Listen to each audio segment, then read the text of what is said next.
Hoy día estaba pensando, ¿cierto?, en que estos versículos bíblicos que vamos a compartir, por lo menos en mi caso, fueron los inicios de los fundamentos que Dios empezó a poner en mi fe.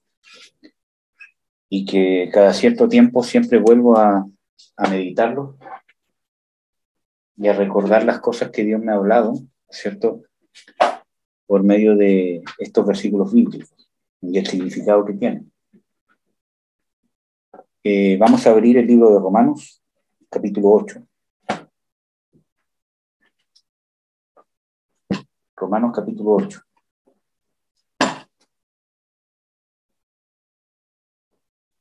Y sé que es un versículo que ya les he compartido bastante, pero quiero que lo analicemos. El otro día estábamos conversando de esto con se llama David, y lo fuimos desglosando un poco, para que nos dé confianza de que todas las cosas Dios está trabajando en nuestra vida. Desde el versículo 28 dice: y sabemos que a los que a Dios aman, todas las cosas les ayudan a bien. Es a saber, a los que conforme al propósito son llamados. Entonces, es importante saber de que muchas veces se usa este versículo bíblico para darnos ánimo, y en parte está bien, ¿cierto?, que nos animemos, ¿cierto?, por las Escrituras, claro que está bien. Pero el tema está que entendamos la profundidad del propósito de Dios en nuestras vidas. Dice que todas las cosas ayudan a bien. Primero hay un requisito: a los que aman a Dios. Y segundo, ¿cierto?, a los que han sido llamados conforme a su propósito. O sea, Dios no nos llama para simplemente nos va a llamar y nos va a salvar. O sea, el propósito de Dios no es en sí mismo la salvación. O sea, es uno de los propósitos de Dios salvarnos. Es uno de los propósitos de Dios habernos salvado, pero hay un propósito mayor, ¿cierto?, que es justamente ser parte del reino de Dios. Que Dios nos quiere, que Dios por medio del nuevo nacimiento nos ha sentado en los lugares celestiales, como dice, ¿cierto?, en Efesios 2, que nos ha sentado juntamente con Cristo, y Cristo está en los lugares celestiales, pero eso está hablando de un lugar de autoridad, sobre todo dominio, sobre todo principado, sobre todo autoridad, etcétera, etcétera. Entonces, el propósito de Dios no es simplemente darnos la autoridad. ¿Para qué alguien me va a dar autoridad si no va a querer que la ejerza? ¿Cierto? Entonces, Dios nos ha llamado no solamente a terminar la condenación, sino a vivir en el reino y a ser parte del reino. Jesús es claro cuando dice de que el que perseverará hasta el fin, ¿cierto?, yo le daré autoridad sobre las naciones y la regirá con vara de hierro, ¿cierto?, así como mi Padre me ha dado esa autoridad. Entonces, la delegación de autoridad no es solamente para darte un título o un estatus, sino es para ejercerlo. Entonces, el propósito de Dios no es solamente que tú hagas una confesión de fe, digas que soy salvo y ahora vivo tranquilo porque sé que no me voy a ir al infierno. Ese no es el propósito de Dios. El propósito de Dios es mayor. La salvación es un paso necesario, ¿cierto?, ineludible, ¿cierto?, para poder completar el propósito mayor de Dios. Entonces tenemos que entender los propósitos de Dios, porque si no entendemos los propósitos de Dios y los limitamos solamente al paso de la salvación, de que yo ya no soy mundano, ¿cierto?, y soy salvo, nos vamos a estancar, ¿cierto? Y por eso que no participamos en la obra de Dios, ¿cierto?, etcétera, etcétera. ¿Ya? Entonces, es importante entender los propósitos de Dios. Entonces, todas las cosas ayudan a bien a los que aman a Dios y a los que conforme a su propósito son llamados. Es necesario que yo entienda el propósito que Dios tiene conmigo y lo empiece a hacer mío, me empiece a identificar con ese propósito. Y que ame a Dios. Para amar a Dios, debo primero entender cuánto Dios me ama. Como dice en Primera de Juan, ¿cierto? Dice que nosotros no lo amamos a Él primero, sino que Él nos amó primero y ha dado a su Hijo en propiciación por nuestros pecados. Entonces, ¿cómo vas a poder amar a Dios? Cuando entiendas en el proceso que Dios te da conciencia y te perdonas tus pecados, te vas a dar cuenta de cuánto Él te ama y de ahí van a hacer de ti un amor para entregarle a Dios. Porque nosotros no podemos entregarle a Dios algo que Él no nos haya dado. Y eso es importante entenderlo. Entonces, dentro de este contexto, todas las cosas nos ayudan a bien. ¿Ya? Entonces, debemos entender el propósito que Dios tiene, que nosotros podamos amar a Dios sobre todas las cosas. ¿Ya? Cuando dice, por ejemplo, en Primera de Juan, dice, mirad cuánto amor nos ha dado el Padre, esto está en Primera de Juan 3:1, para que seamos llamados hijos de Dios. O sea, ese impacto del amor que Dios me ha dado me va a hacer que yo ame a Dios. Entonces, tenemos que entender cuál es el propósito, y el propósito lo revela el versículo que sigue. Porque a los que antes conoció, también predestinó. Ahí está hablando de la predestinación. Dios nos conoce antes de que nosotros lo conozcamos a Él, y nos ha predestinado para cumplir un propósito. Y ese es el propósito que tenemos que descubrir. Entonces, ¿para qué te ha predestinado Dios? ¿Para qué te ha llamado Dios? Necesitas saberlo, porque no se limita solamente a lo que nosotros pensamos que ya tenemos. Dios me ha llamado a ser papá, Dios me ha llamado a ser mamá, Dios me ha llamado a ser esposo, Dios me ha llamado a ser esposa, Dios me ha llamado, ¿cierto?, a tener una casa y a vivir tranquilo. El llamado de Dios no se limita a eso. Dios es eterno, ¿cierto? Y su llamado obviamente va a tener una naturaleza eterna y una trascendencia eterna. Su propósito va a tener una trascendencia eterna. Entonces, no nos limitemos, y no limitemos a Dios tampoco. Debemos entender cuál es el propósito de Dios con nosotros. Versículo 29. Porque a los que antes conoció, también predestinó para que fuesen hechos conforme a la imagen de su Hijo, para que Él sea el primogénito entre muchos hermanos. Entonces nos está diciendo de que el propósito de Dios es, o que hemos sido predestinados para ser hechos a la imagen de Jesús, para que Él sea el primogénito entre muchos hermanos. ¿Qué significa esto? De que el primogénito no solamente significa ser el primero, aunque tiene ese valor, ¿cierto? De ser el primero que ganó esta nueva naturaleza para el ser humano. Por eso que cuando naces de nuevo, ¿cierto? Ahí eres hijo de Dios. Y el primogénito, el primero que ganó esta naturaleza por derecho fue Jesús. Al cumplir la ley de Dios a cabalidad y su voluntad, agradar al Padre Eterno, cargar el pecado de toda humanidad, resucitar, ¿cierto? En esa resurrección, Él resucitó en esta nueva naturaleza, que ahora nosotros podemos optar a través de la aplicación de su sacrificio sobre nosotros. Entonces, lo que Dios quiere es que nosotros seamos hechos conforme a la imagen de su Hijo Jesucristo. Y este es un proceso, porque la imagen de Jesús se plasma en nuestro hombre espiritual, pero no necesariamente está influenciando sobre todo nuestro ser. Nosotros debemos dejar que esa influencia que ahora está en nuestro espíritu empiece a impactar todo nuestro ser, nuestra mente, nuestra voluntad, nuestras emociones, incluso hasta nuestro cuerpo.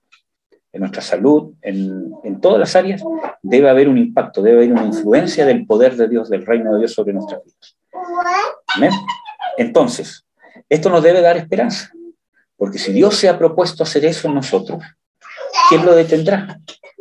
¿Cierto? El mismo Pablo habla de que el que empezó en vosotros la buena obra será fiel en terminarla, por su propia fidelidad. También dice de que Dios es fiel y no se puede negar a sí mismo. Aunque nosotros seamos infieles, Él permanece fiel porque no se niega a sí mismo. Entonces, eso nos da esperanza de que Dios se ha propuesto hacer algo en nuestras vidas. Y si Dios no se lo hubiese propuesto, tú no lo conocerías. Porque dice aquí de que a los que antes conoció, o sea, la aplicación de este propósito de Dios, su propuesta, ¿cierto? O el proponerse cumplir su propósito en nosotros partió desde mucho antes de la fundación del mundo. Pablo habla y dice de que hemos sido predestinados desde antes de la fundación del mundo, y eso es sumamente importante entenderlo. Entonces, eso nos da esperanza, porque del hecho de que tú ya seas salvo, del hecho de que tú conozcas a Jesucristo, del hecho de que Dios te haya abierto el entendimiento para que conozcas a tu Salvador, porque acuérdense que los apóstoles estuvieron 13 años, o sea, perdón, 3 años con Jesús. Déjenme ver que se me está descargando el celular. No sé por qué no está cargando.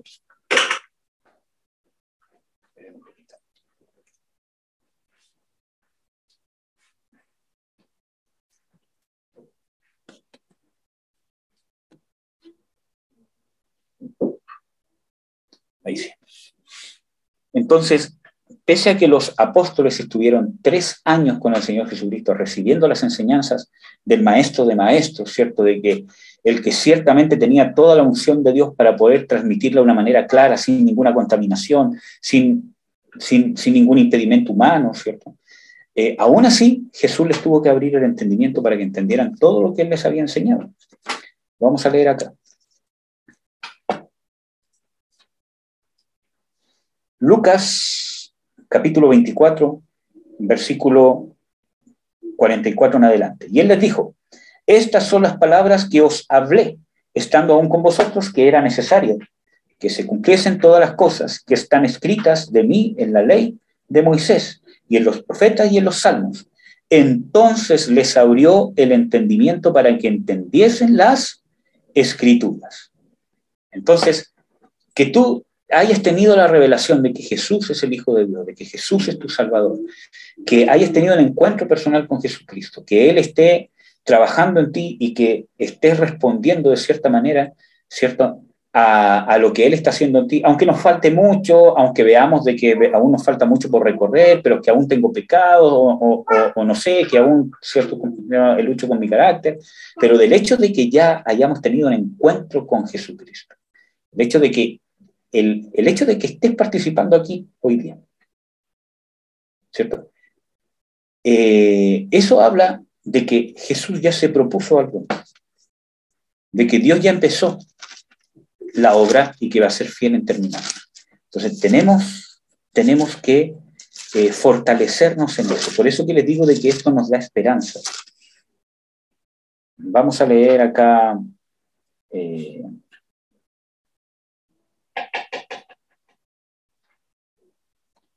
quiero buscar el que dice de que hemos sido, aquí está. Efesios 1, versículo 3 dice, bendito el Dios y Padre del Señor Jesucristo, el cual nos bendijo con toda bendición espiritual en lugares celestiales en Cristo, según nos escogió en Él, antes de la fundación del mundo. ¿Cuándo te escogió el Señor? Antes de la fundación del mundo. Ya el Señor te había escogido. Ya el Señor te había predestinado para cumplir este propósito, de ser formado a la imagen de Jesús, del Hijo de Dios, para que Él fuese el primogénito entre muchos hermanos. Eso significa que Dios ya había predestinado que para que Él fuese el primogénito, tenía que ser entre muchos hermanos, y entre eso estás tú, entre eso estoy yo, entre eso estamos todos nosotros. Entonces, dice, según nos escogió en Él antes de la fundación del mundo, para que fuésemos santos y sin mancha delante de Él en amor. Entonces, ¿para qué nos predestinó? Ya vimos que es para ser formados a la imagen de su Hijo, pero ahora estamos desglosando este llamado, este propósito que Dios tiene con nosotros antes de la fundación del mundo. Que seamos santos y sin manchas. Y eso, el primer paso es la salvación. Porque hay que entender de que la salvación en las Escrituras está en 3 tiempos. Fuimos salvos, somos salvos y seremos salvos. Por ejemplo, Jesús dice en Mateo 24, y también está en otro versículo bíblico que dice, el que perseverare hasta el fin, este será en tiempo futuro salvo. Por lo tanto, la salvación tiene un proceso inicial, un proceso presente, que es de la santificación, y un proceso culmine, que es el del futuro. Cuando venga el Señor Jesucristo, se va a culminar este proceso de salvación, para que pasemos a cumplir el propósito mayor, que es reinar con Jesús, ser parte, podamos ya dejar de estar siendo entrenados en ejercer la autoridad de Dios y podamos ya derechamente dejar de estar en entrenamiento y pasar ya a ejercer la autoridad. Y esto se va a condecir mucho con el versículo o los versículos bíblicos que creo que también los hemos compartido, creo que más de una oportunidad, ¿cierto? Por lo menos, ¿cierto? Donde habla de el Hijo. Ustedes saben, yo ya les he hablado bastante, ¿cierto?, de que en las Escrituras hay muchas palabras para referirse a hijo, y entre esas está una palabra que habla de hijo maduro, otra palabra está que habla de un niño o un hijo inmaduro, y hay otras muchas palabras. Por ejemplo, aquí en Gálatas 4 dice, también digo, entre tanto que el heredero es niño, en nada difiere del esclavo, aunque es señor de todo, o sea, aunque el hijo del dueño de todo, ¿cierto?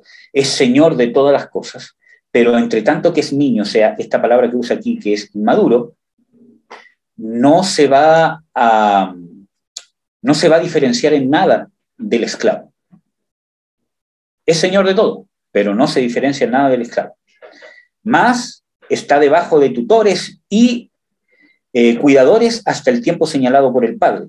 Así también nosotros, cuando éramos niños, éramos siervos bajo los rudimentos del mundo. Mas venido el cumplimiento del tiempo, Dios envió a su Hijo, hecho de mujer, hecho súbdito a la ley, para que redimiese a los que estaban bajo la ley, a fin de que recibiésemos la adopción de hijos.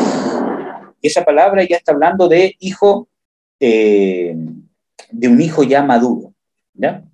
Por cuanto sois hijos, ¿cierto? Ahí está hablando huíos, un hijo maduro. Dios envió el espíritu de su Hijo en vuestros corazones, el cual clama, Abba, Padre. Entonces vemos hartos procesos de esta madurez. Primero, como habla aquí Pablo, cuando nosotros estamos en pecados, estamos en la condenación, estamos en el mundo, viene un proceso que pasamos de esa inmadurez, de estar en desconocimiento de la vida de Dios, a un proceso de estar salvos en la vida de Dios. Y ese es uno de los procesos de madurez, de que pese a que hemos sido predestinados desde antes de la fundación del mundo, mientras estamos en el mundo y muertos en delito y en pecado, en nada nos diferenciamos de los que quizás están predestinados, en cierta forma digo, a la condenación. Pero cuando pasamos de muerte a vida, ¿cierto?, ya pasamos a ser parte del reino, parte de la salvación. Pero ahí viene otro proceso, que es el proceso de adopción. Porque la Biblia llama a muchos cristianos hijos inmaduros o niños inmaduros. Y también lo llama niños o hijos maduros. Por lo tanto, revela que hay otro proceso. Que pese a que estamos en el cristianismo, en el camino del Señor, ¿cierto?, pasamos un proceso de madurez, de crecimiento. Pablo habla de desear, como niños recién nacidos, la leche no adulterada. Pablo habla de que debemos ser maduros. Es más, habla de que él en muchas oportunidades no pudo dar cierto tipo de alimento, cierto tipo de enseñanza, cierto tipo de doctrina práctica a ciertos cristianos, porque aunque eran cristianos, eran niños, eran carnales, eran inmaduros, y no les pudo dar cierto tipo de enseñanza práctica, cierto, y doctrinal, debido a la condición en que estaban, y los alienta a pasar a ser de carnales a ser espirituales. Entonces, del hecho de ser espirituales, ya estamos en un proceso de madurez, y ya empezamos a usar autoridad de Dios, no solamente a tenerla, como dice, ¿cierto?, en Juan 1, ¿cierto?, del 12 al 13, donde dice de que del hecho de que ya hemos nacido de nuevo, tenemos autoridad de ser hechos hijos de Dios. Ya tenemos la autoridad, pero no necesariamente la estamos usando. Necesitamos pasar los procesos. Y uno de los procesos más importantes es la unción del Espíritu Santo. Que yo sea bautizado con el Espíritu Santo es fundamental para yo poder usar la autoridad que Dios me ha dado en contra de mis propias luchas, en contra de mi propia carne. Si yo no vivo ese proceso del bautismo en el Espíritu Santo, va a ser muy difícil que pueda resolver las luchas internas que tengo, contra mi carácter, contra el desánimo, contra las tentaciones, contra mi propia carne. Muy difícil que le pueda hacer frente de una manera efectiva. Obviamente Dios me va a ayudar, ¿cierto? Pero mientras no reciba el bautismo en el Espíritu Santo va a ser muy difícil que yo pueda resolver esa duda. Por eso que es de suma importancia, hermanos, es de suma importancia, y que esta congregación, hermanos, sepa que uno de los énfasis más grandes que hay en nosotros es la búsqueda del bautismo en el Espíritu Santo o con el Espíritu Santo, y buscar constantemente, si ya hemos recibido este bautismo, buscar la llenura del Espíritu Santo, mantenernos ungidos. Jesús se tuvo que mantener en la unción. Él fue ungido, como todos saben, ¿cierto?, como sale en algunos pasajes bíblicos, como, ¿cierto?, en Lucas 4, dice que el Espíritu del Señor está sobre mí por cuanto me ha ungido. O sea, necesitamos mantener la unción. Jesús tuvo que mantenerse lleno del Espíritu Santo. Por eso que se apartaba a orar, por eso que estudió las Escrituras, ¿cierto?, porque como hombre necesitaba la palabra, la relación con Dios, para mantenerse lleno del Espíritu Santo. nosotros necesitamos de la reconciliación con Dios, necesitamos de las enseñanzas, necesitamos de las escrituras, necesitamos de la comunión entre hermanos. Es muy importante que nos congreguemos, hermanos. Miren lo que dice en el Salmo 100, si mal no recuerdo, en el Salmo 131. Bebe. ¿Ah?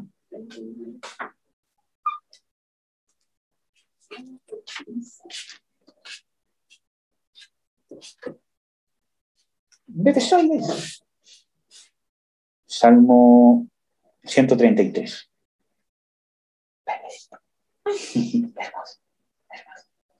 Dice, mirad cuán bueno y cuán delicioso es habitar los hermanos igualmente en uno. Estoy con la versión 1909. Igualmente en uno. Es como el buen óleo sobre la cabeza.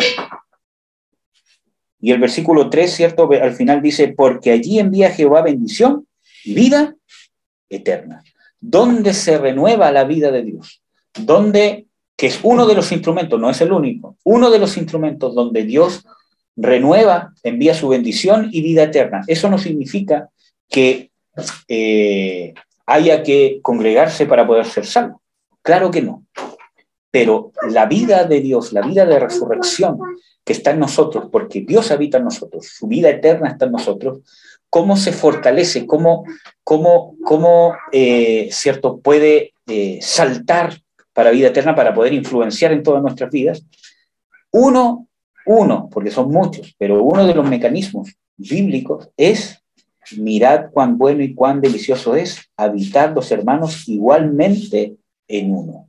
Creo que la versión 1960 dice, habitad juntos en armonía, ¿cierto? Aunque tiene mucho que ver, pero creo que esta versión tiene más trascendencia con todos los otros pasajes bíblicos, cuando Pablo nos exhorta, los apóstoles nos exhortan, Jesús nos exhorta constantemente, el Antiguo Testamento nos exhorta a ser uno, especialmente en Filipenses 2. Haya pues en vosotros este sentir que hubo en Cristo Jesús. Entonces está hablando que hay un sentir y que ese sentir es el que tenemos que tener todos nosotros. No es que nos unamos en pensar lo mismo, en pensar cualquier cosa, y mientras todos pensemos igual es porque estamos en un mismo espíritu. O sea, puede ser que ese grupo de personas esté en un mismo espíritu, pero puede ser que no sea el espíritu de Dios. ¿Cómo nosotros sabemos que estamos en el mismo espíritu de Dios? Cuando no solamente pensamos una misma cosa, sino que la cosa que estamos pensando, sintiendo, viviendo o tomando como guía para nuestras vidas es el mismo sentir que hubo en Cristo Jesús. Que si ustedes leen en Filipenses 2.5 y leen los versículos anteriores, está hablando, ¿cierto?, de servir, está hablando de entregarse con los hermanos. Vamos, se los voy a leer porque...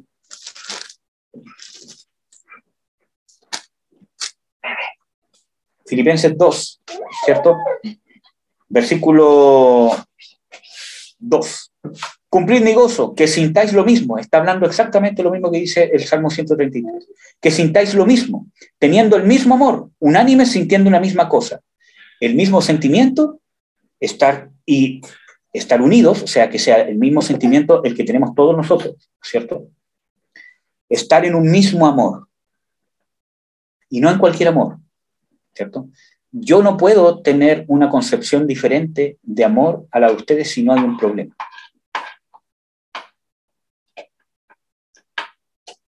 En nosotros como hermanos, en la familia, cuando nosotros tenemos una concepción diferente de cómo aplicar el amor de Dios, o cómo aplicar el amor, cómo amar, cuando yo estoy amando, cuando estoy odiando, cuando estoy aborreciendo, cuando estoy hiriendo, ¿cierto? Si tenemos conceptos diferentes, porque hay un problema. O ninguno está en el concepto de Dios, o uno se está alejando. Porque Dios tiene una sola forma de amar. Tiene una sola forma de aplicar el amor, y tiene claro en las Escrituras determinado cuándo yo cruzo la línea de estar amando a estar aborreciendo, cuándo estoy hiriendo, cuándo estoy realmente edificando.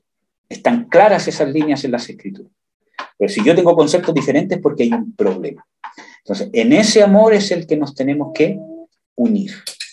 Y ese es el mismo sentir que tenemos que tener, ¿no? Porque hay muchos grupos en todo el mundo que tienen el mismo sentir, pero no es el de Dios. El comunismo, el fascismo y todos los ismos que pueden haber. Entonces todos tienen un mismo sentir, están muy unidos, luchan por sus ideales, todo lo demás, pero no es el sentir de Dios, por lo tanto no están en el Espíritu. Aquí habla de estar en el sentir de Dios, en el amor de Dios. Versículo 3, nada, y aquí está desglosando un poco ese sentir, ese amor. Nada hagáis por contienda, nada hagan para contender, para herir al hermano, para llevar a la pelea, porque tengo la razón, ¿cierto? Y tengo que avasallar nomás y me importa cómo reaccionen, no me interesa. Porque ya no estamos en el sentir de Dios. Nada hagáis por contienda o por vanagloria. Antes bien, en humildad, estimándoos inferiores los unos a los otros, no mirando cada uno lo suyo propio, sino cada cual también lo de los otros. No mirando por mi beneficio, sino por el del otro. Y eso es importante en cualquier tipo de relación. Si quieres tener una relación que sea bendecida por Dios, necesitas hacerlo a la manera de Dios. Si no, puede ser que tengas una relación buena, pero no va a ser de Dios. ¿Verdad? Así de simple, hermano. Y el versículo 5 dice, haya pues en vosotros este sentir. ¿Cuál? El que está describiendo. Humildad. No ver mi propósito por encima del de los demás, ¿cierto?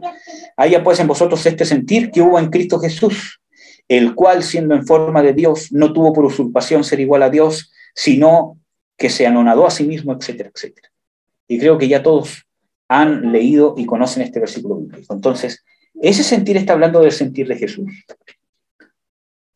que no tuvo por usurpación ser igual a Dios, como cosa que aferrarse, sino que se despojó completamente para hacer la voluntad de Dios en beneficio nuestro, porque ni siquiera fue en beneficio propio, sino fue en beneficio nuestro. Ese es el amor que nos debe unir. No que yo sienta un sentimiento bonito, que yo los ame porque son buena onda, porque es cierto que me hablan lindo, sino que ese amor profundo es el que nos debe unir. A eso tenemos que aspirar. Puede ser, ¿cierto? Que como nos hemos, ¿cierto?, reunido por Zoom, ¿cierto?, que no hemos podido compartir personalmente, ¿cierto? ¿Cómo se llama? Por ejemplo, yo con la hermana Freda, por ejemplo, con la hermana Geo, por ejemplo, nunca nos hemos juntado en persona, ¿cierto? Pero aún así debería haber en nosotros el mismo sentir. Pero hermano, ¿sabes qué? Yo tengo muchas luchas para alcanzar ese amor porque tengo luchas mientras estés con ese propósito y estés haciendo todo lo necesario para alcanzarlo, aunque caigas, aunque te falte, pero cada vez que tú ves que te estás desviando ese propósito, te arrepientes y estás haciendo algo por alcanzar ese amor, estás en el mismo sentir. ¿Amén? Estás en el mismo sentir. ¿Amén? Entonces, volviendo al Salmo 133, dice, cuán bello y cuán hermoso es, ¿cierto?, habitar los hermanos igualmente en uno. Entonces es necesario que cuando nos congreguemos estemos en uno, en esa unidad, en ese sentir de Jesús. Que ese amor de Jesús se empiece a integrar en nosotros. Si tú tienes ese propósito, hermanos, estamos unidos en un mismo espíritu, independiente de la iglesia y la congregación que sea. Si el propósito más importante en tu vida o tu manera de tratar, ¿cierto?, todos los problemas que hay en tu vida, cómo instituyes tus relaciones con otras personas, es manifestar el amor de Cristo, ¿cierto? Es encontrar, descubrir ese sentir de Jesús y que se transmita a través de ti, estamos en el mismo sentido. Cuando nosotros nos congregamos en estas condiciones, entonces se cumple lo que dice el Salmo 133. Es como el buen óleo sobre la cabeza, el cual desciende sobre la barba de Aarón. Entonces ahí hay no solamente bendición y vida eterna, sino que se derrama la unción de Dios. Por eso dice óleo o aceite. Acuérdense que el aceite es símbolo de la unción en las Escrituras. Y tenemos unción de Dios. ¿Verdad? Entonces, por eso que es importante congregarnos, o por lo menos estar en el mismo sentir. Entonces, por eso que muchas cosas que nosotros quisiéramos que pasaran, muchas veces no pasan. Porque muchas veces nos juntamos solamente para orar cuando hay un problema. Nos juntamos solamente cuando estamos mal. Pero no nos preocupamos de que juntarse físicamente o estar hablándonos no basta. Sino que basta tiene que haber una transformación interna. Que todo lleve una transformación interna que me lleve a cambiar mi vida, a cambiar mi carácter, a cambiar mis procesos mentales. Por eso que Jesús dice, si dos de ustedes se pusieren de acuerdo, y ese de acuerdo está hablando de estar unánimes en una cosa, si la pidierais, se hará. Entonces nosotros decimos, chuta, nos juntamos a orar, 20 personas, estábamos todos orando por lo mismo, y no pasó nada. ¿Por qué? Porque no solamente basta ponerse de acuerdo por algo, porque, miren hermanos, si yo hablo con un mundano que está enfermo con cáncer, y yo le digo, oremos, ¿cierto? Yo voy a orar, ¿cierto? A mi Dios, para que tú seas sano. Obviamente que él va a estar de acuerdo conmigo. Y aunque no conozca a Dios, va a orar a Dios. ¿Por qué? Porque se puso en ese mismo acuerdo, porque también quiere ser sano. Pero eso no significa que estamos en ese mismo sentir, y eso no significa que se cumple la palabra cuando Jesús dice, si dos de vosotros se pudieran, ¿cómo se llama? De acuerdo, ¿cierto? En cierto, una cosa será. Porque ese acuerdo está hablando de la armonía, de la unidad, de este mismo sentir que habla toda la Escritura. Entonces yo podría estar orando en un mismo acuerdo, incluso hasta con un lujo. Oremos por la paz de Chile, por ejemplo. El lujo dice, yo quiero la paz de Chile también, o quizá un del Islam, o un testigo de Jehová, o un católico, o un mormón. Sí, nosotros también queremos la paz de Chile.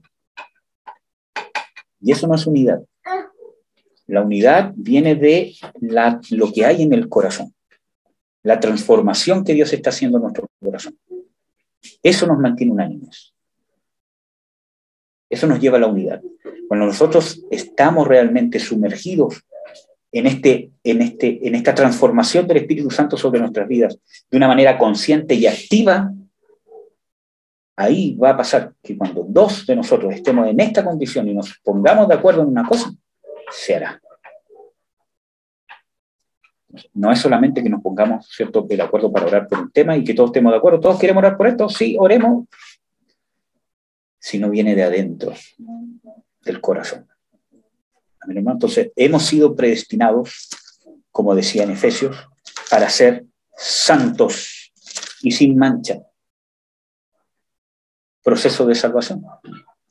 Perdón de pecados, santos. Proceso de salvación presente, santificación. Dios va ahondando en nuestras vidas, en nuestro carácter, y va sacando todo lo sucio, va sacando las tinieblas, va dando luz a las tinieblas. Es el proceso de conversión y transformación que habla toda la Escritura. Y el proceso culmine cuando ya nuestro cuerpo, nuestra carne, nuestra naturaleza carnal sea deshecha y nosotros pasemos a estar ya en la presencia del Señor Jesucristo y nunca más dejaremos de estar con Él. Y ya en una nueva naturaleza completa. No solamente va a estar en nuestro espíritu, sino que vamos a ser resucitados y transformados a la semejanza del cuerpo de la resurrección de Jesús. Amén. Entonces, ese proceso de madurez, como estamos sabiendo, es al que hemos sido predestinados. Entonces, como decía en Efesios, ¿cierto?, que estábamos leyendo en Efesios 1, ¿cierto?, volviendo a Efesios 1, ¿cierto?, nos predestinó antes de la fundación del mundo para ser santos y sin manchas delante de Él en amor. El amor de Dios es sumamente importante para todo.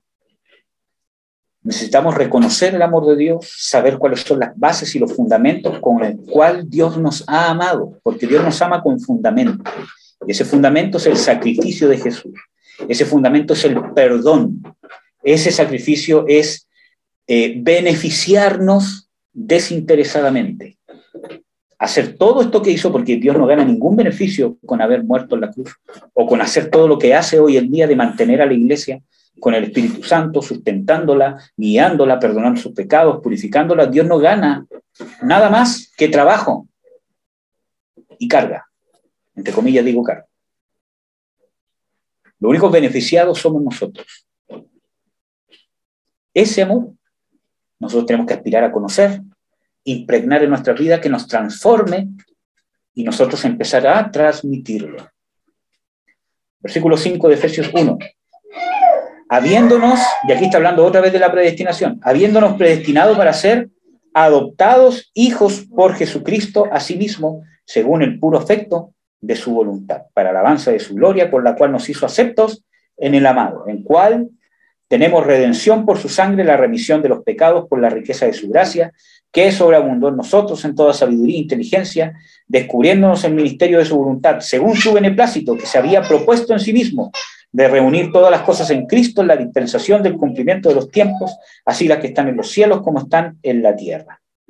Entonces, y es más, el versículo 11 dice, habiendo sido predestinados otra vez, conforme al propósito que hace todas las cosas según el consejo de su voluntad, para que seamos para alabanza de su gloria, nosotros que antes esperábamos en Cristo. Entonces, en todo este versículo o en todos estos pasajes que acabamos de leer, está hablando del tema de la adopción. Ya vimos que Pablo en Gálatas habla del tema de la adopción, de que cuando estamos en condenación pasamos a ser salvos. Aquí está hablando de la santificación, ¿cierto? Aquí está hablando de la adopción, cuando nosotros estamos en esta santificación, ¿cierto?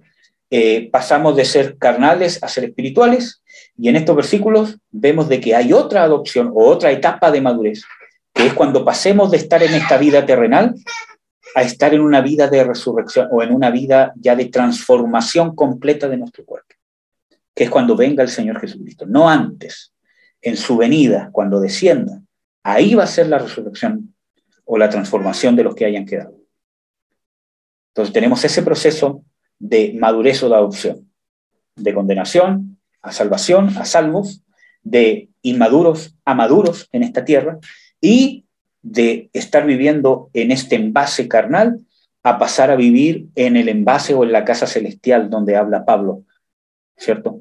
Especialmente en las cartas de Corinto, donde dice de que hay una habitación celestial, una morada celestial. Ahí no está hablando de que hay una casa en el cielo, está hablando de nuestro cuerpo celestial que ha sido preparado para que nosotros vivamos en él, a través de la resurrección o de la transformación. A eso se refiere también Jesús cuando dice, en la casa de mi Padre muchas moradas hay. Está hablando de ser injertados a la iglesia, ser sentados en los lugares celestiales. Entonces, volviendo otra vez a Romanos, ¿cierto? Esto nos da confianza de que Jesús, Dios, se ha trazado un propósito desde antes de la fundación del mundo.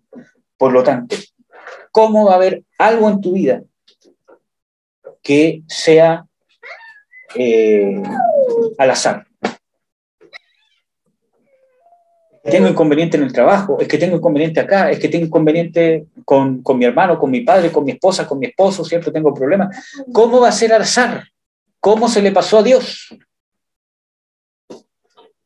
Tiene un trazo. Si nosotros tomamos todas estas cosas de la manera correcta, se va a cumplir el propósito. Si nosotros, por eso, se tienen que cumplir las condiciones que están en Romanos 8, 28 y 29.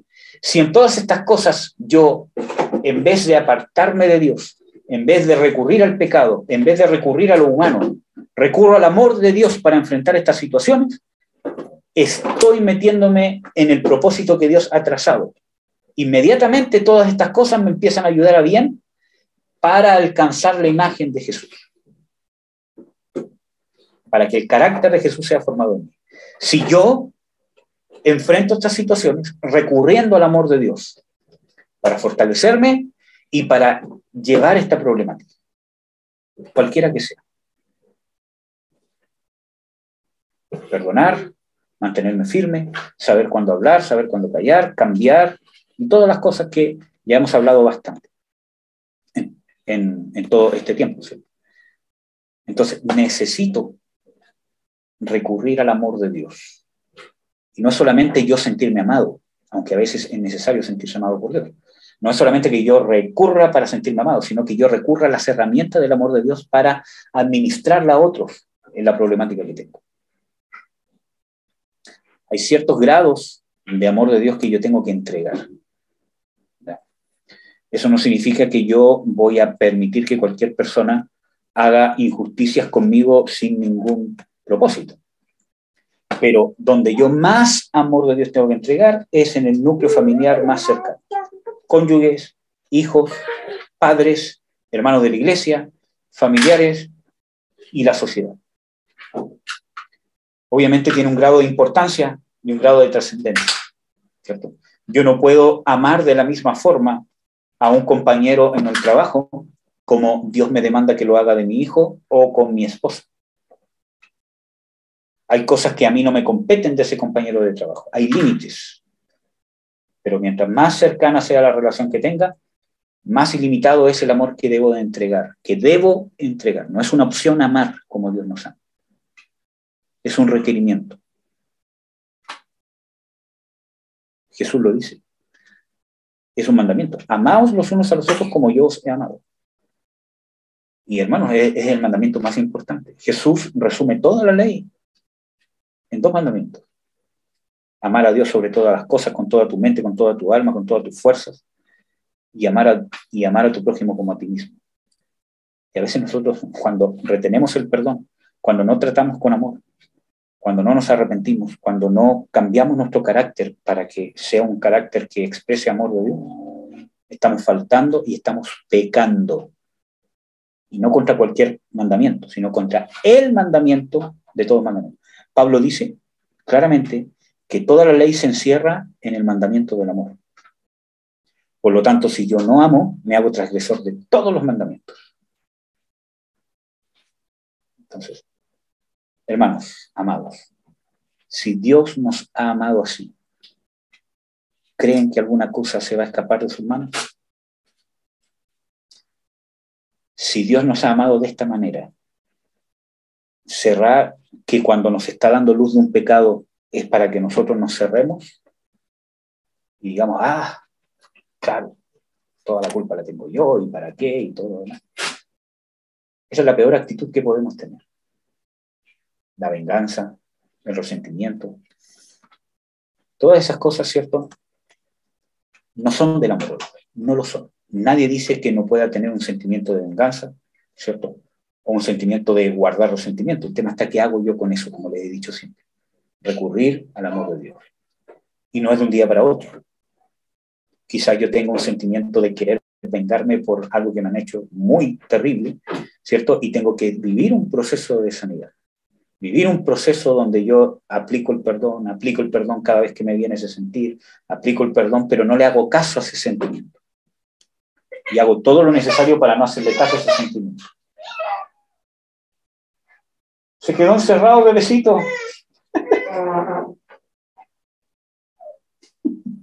Entonces, necesito entender que, hermanos, si Dios nos da luz, no es para cerrarnos. Si Dios nos da luz es porque ya nos ha perdonado ese pecado. Ya lo vio. Pero muchas veces somos orgullosos, tercos como mulas. Dios nos dice una cosa y nosotros no las queremos admitir porque no queremos admitir que tenemos falencia, porque no queremos admitir que hemos fallado en esa área. Si Dios ya sabe que hemos fallado hace mucho tiempo, si nos predestinó antes de la fundación del mundo sabiendo los pecados que hemos cometido, que estamos cometiendo y que vamos a cometer, y aún así no se avergonzó de nosotros en la cruz, y aún así nos predestinó. Entonces, eso nos debe dar confianza y seguridad en el amor de Dios. Como dice en las Escrituras, con amor eterno te he amado. No con amor limitado a un tiempo o una condición, con amor eterno te he amado. Entonces, nosotros nos ponemos tercos como, es que no es esto, es que yo no soy así, es que aquí y allá y todo. Si Dios, cuando te está dando luz, por el medio que sea, porque es una de las cosas que vamos, ¿cierto?, a conversar un día, de cómo habla Dios, habla de muchas maneras. Entonces, todo eso nos lleva a un arrepentimiento y a un perdón que Dios ya lo dio. Si Dios ya no nos hubiese perdonado, ni siquiera nos daría luz del pecado. Que ya Dios nos esté dando luz del pecado y guiándonos al arrepentimiento, por el medio que sea, es porque ya el perdón está dado, porque nos quiere perdonar. Porque si no nos quisiera perdonar, ni siquiera se tomaría la molestia de trabajar en nosotros para darnos luz. Y nos dejaría estar en nuestra condición nomás creyendo que estamos re bien, pero, ¿cierto?, ganándonos condenación. Del hecho de que ya Dios te dé luz, es porque el perdón está dado. Por lo tanto, habrá cosa en tu vida que no esté, no ordenada por Dios, sino que Dios no quiera usarla para que todas las cosas te ayuden a bien. Entonces, este versículo bíblico que dice que a los que aman a Dios todas las cosas les ayudan a bien, para cumplir su propósito. ¿Cuál es el propósito?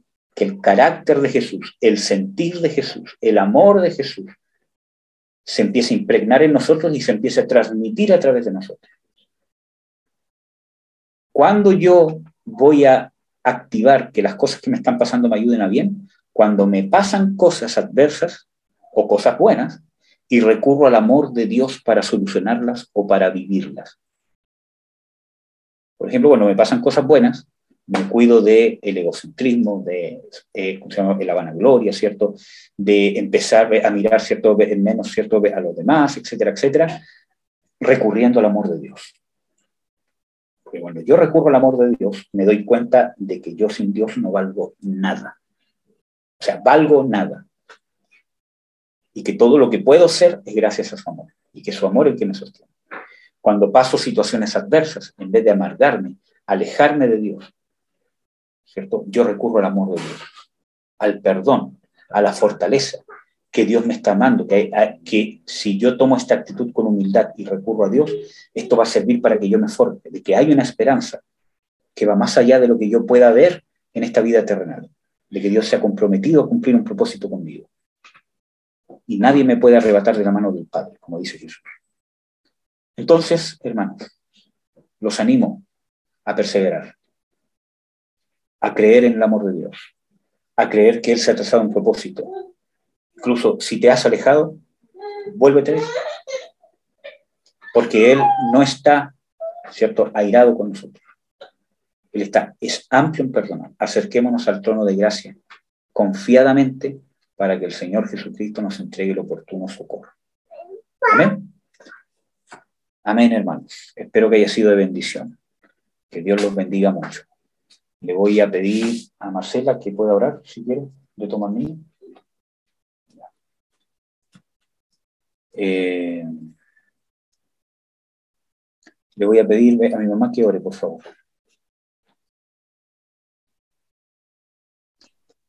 Amén. Gracias, papito. Lo único que podemos, Señor, es darte la gracia de ayudarnos, Señor, a sacar toda incredulidad que pueda estar llegando a nuestra vida a través de tu amor, Señor, de tu verdad. Gracias, Señor, por esta palabra, Señor, que restaura, que sana, que levanta, Señor, que fortalece, Señor, y que direcciona, según, que nos direcciona para ti, Señor, en tu propósito, y que nos ayude, Señor, a hacer esa tierra fértil, Señor, para llevarla a cabo, para perseverar, porque tu palabra da ese aliento, Señor, para crecer, edificarnos, Señor, y edificar a tu iglesia, para ser realmente, Señor, útiles en tu reino, Señor, que es el fin, Señor, de poder servirte según tu voluntad y en este reino tan hermoso y maravilloso al que pertenecemos. Gracias te doy por tu siervo, Señor. Gracias, Señor, por su esposa, por su hijo, Señor, que nos da luz, Señor, de tan maravilloso que es esa familia, Señor. Y cómo está conformándose cada día más en ti, Señor. Gracias por los hermanos que nos hemos reunido, hemos podido reunirnos ahora, Señor, necesitados de ti, y gracias por los que van a escuchar, Señor, también esta grabación, Señor. Gracias, papito. Llévanos, Señor, en tus propósitos. Ayúdanos, Señor, día a día, Señor. Sobre todo, Señor, a negarnos como tu palabra dice, Señor, para ver lo que tú necesitas de nosotros y para ver la bendición que nos has dado, Señor, ya desde el simple hecho de darnos la vida, y la vida en abundancia, y la vida eterna que es en Cristo Jesús. Gracias, papito, en el nombre de Cristo. Amén.